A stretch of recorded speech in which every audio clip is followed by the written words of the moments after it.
Hello Philippines and hello world! Another day, another volleyball game na naman para sa aming mga ina. And ngayon, napadpad naman kami sa Manseta Covered Court dito sa Barangay Kupang. Ayan. Kalaro naman namin ng mga kupang ina, mga taga-kupang na mga nanay. Ito po ay para sa mga nanay lang na game. So, expect nyo, chill-chill game lang to, papawis lang.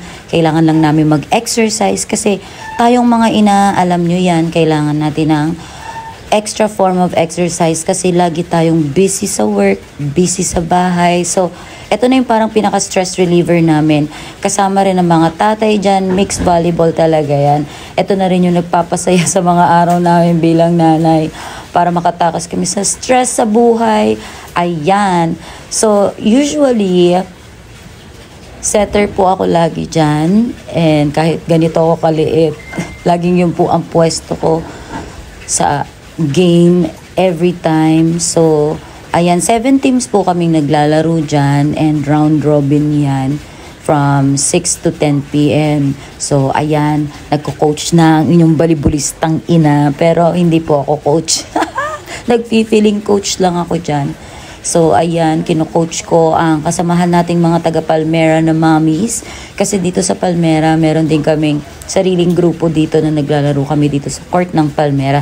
And sometimes, nai-invite kami sa ibang barangay. Kaya ayan ko saan kami nakakaladkad. Minsan, nagpapa-line up din kami sa Marikina, sa Sable, and minsan naglalaro din po kami sa Herbosa. So, ganyan po kami kasi volleyball is life sa amin. Kahit mga nanay na tayo, hindi dapat natin wawalain ang pagiging sporty kasi dyan natin na ma-manage yung health natin. And ang sarap lang maglaro ng volleyball kasi nakaka-relax siya talaga. Like kung meron kang problema, may mabigat kang iniisip, pag nag-exercise ka, naglaro ka ng volleyball, may kasamang tawanan yan, masasaya lang. Minsan nakakalimutan mo yung problema mo and legit yan.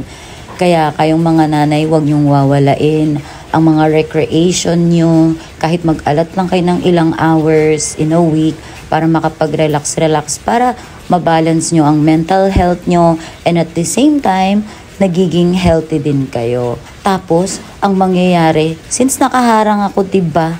Edi ayan, line ball, hindi tuloy nahabol kasi nandun akong nakaharang. Sorry naman. So, ayan, game na tayo mga mamshies. Let's enjoy!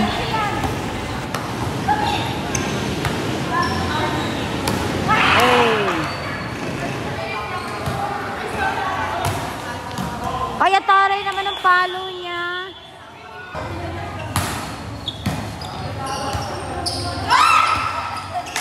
Boom, nagtitigan.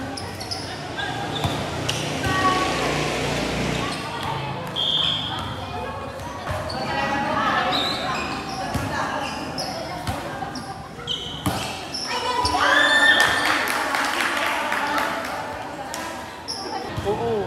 Tapos at yung second place pala. Wala. Kaya nang kasi sa Joanna kung ano ba ang iyaw niya. Nakadala na, auntie.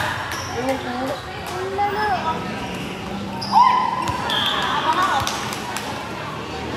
Nakadala.